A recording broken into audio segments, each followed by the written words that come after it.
Right, hello again, everybody. So I had some positive feedback on a reading of or by C.S. Lewis yesterday. So I wanted to share with you a very short essay of his, and basically, yeah, here we go. So it's called. I should have probably prepared this. Hold up. Religion and Science. Miracles, said my friend. Oh, come, science has knocked the bottom out of all that. We know that nature is governed by fixed laws. Didn't people always know that? Said I. Good Lord, no, said he. For instance, take a story like the virgin birth. We know now that such a thing couldn't happen. We know there must be a male spermatozoa. But look here, said I. St. Joseph. Who's he? Asked my friend. He was the husband of the Virgin Mary. If you'll read the story in the Bible, you'll find out when he saw his fiancée was going to have a baby, he decided to cry off the marriage. Why did he do that? Wouldn't most men? Any man would, said I, provided he knew the laws of nature. In other words, provided he knew that a girl doesn't ordinarily have a baby unless she's been sleeping with a man. But according to your theory, people in the old days didn't know that nature was governed by fixed laws. I'm pointing out that the story shows that St. Joseph knew the law just as well as anybody else. But he came to believe in the virgin birth afterwards, didn't he? Quite. But he didn't do so because he was under any illusion as to where babies come from in the ordinary course of nature. He believed in the virgin birth as something supernatural. He knew nature worked in fixed, regular ways, but he also believed that there existed something beyond nature, which could interfere with her workings, from outside, so to speak. But modern science has shown there's no such thing. Really, said I. Which of the sciences? Oh, well, that's a matter of detail, said my friend. I can't give you chapter and verse from memory. But don't you see, said I, that science never could show anything of the sort? Why on earth not? Because science studies nature. And the question is whether anything besides nature exists, anything outside. How could you find that out by studying simply nature? But don't we find out that nature must work in an absolutely fixed way? I mean, the laws of nature tell us not merely how things do happen, but how they must happen. No power could possibly alter them. How do you mean? Said I. Look here, said he. Could this something outside that you talk about make 2 and 2 5? Well, no, said I. All right, said he.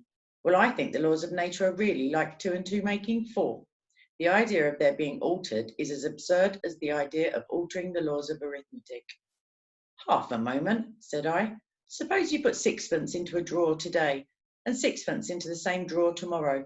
Do the laws of arithmetic make it certain you'll find a shilling's worth there the day after? Of course, said he, provided no one's been tampering with your drawer. Ah, but that's the whole point, said I. The laws of arithmetic can tell you what you'll find with absolute certainty, provided that there's no interference. If a thief has been at the drawer, of course you'll get a different result, but the thief won't have broken the laws of arithmetic, merely the laws of England. Now, aren't the laws of nature much in the same boat? Don't they all tell you what will happen, provided there's no interference? How do you mean?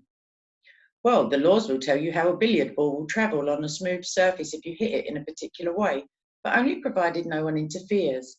If, after it's already in motion, somebody snatches up a cue and gives it a biff on one side, why then, you won't get what the scientist predicted. No, of course not. He can't allow for monkey tricks like that. Quite. And in the same way, if there was anything outside nature, and if it interfered, then the events which the scientists expected wouldn't follow. That would be what we call a miracle. In one sense, it wouldn't break the laws of nature. The laws tell you what will happen if nothing interferes. They can't tell you whether something is going to interfere. I mean, it's not the expert at arithmetic who can tell you how likely someone is to interfere with the pennies in my drawer. A detective would be more use. It isn't the physicist who can tell you how likely I am to catch up a cue and spoil his experiment with the billiard ball. You'd better ask a psychologist. And it isn't the scientist who can tell you how likely nature is to be interfered with from outside. You must go to the metaphysician. These are rather niggling points, said my friend. You see, the real objection goes far deeper. The whole picture of the universe which science has given us makes it Such rot to believe that the power at the back of it all could be interested in us tiny little creatures crawling about on an unimportant planet. It was also obviously invented by people who believed in a flat earth with the stars only a mile or two away. When did people believe that? Why, all those old Christian chaps you're always telling us about. I mean, Boethius and Augustine and Thomas Aquinas and Dante. Sorry, said I, but this is one of the few subjects I do know something about. I reached out my hand to a bookshelf. You see this book? I said. Ptolemy's Almagest. You know what it is? Yes, said he. It's the standard astronomical handbook used all through the Middle Ages. Well, just read that, I said, pointing to Book 1, Chapter 5. The Earth, read out my friend, hesitating a bit as he translated the Latin. The Earth, in relation to the distance of the fixed stars, has no appreciable size and must be treated as a mathematical point. There was a moment's silence. Did they really know that then? Said my friend. But none of the histories of science, none of the modern encyclopedias ever mention the fact. Exactly, said I. I'll leave you to think out the reason. It almost looks as if someone was anxious to hush it up, doesn't it? I wonder why. There was another short silence. At any rate, said I, we can now state the problem accurately.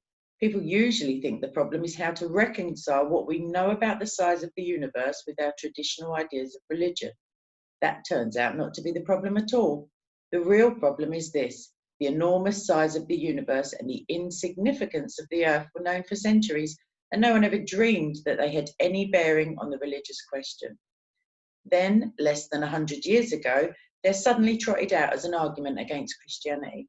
And the people who trot them out carefully hush up the fact that they were known long ago. Don't you think that all atheists are strangely unsuspicious people? All right, thanks very much. That's the end of that essay. And yeah, comment below if you'd like me to read any of C.S. Lewis's or other apologist stuff. He is my favourite author though, so I'll be coming back with some more of his. All right, thanks ever so much, and God bless everybody.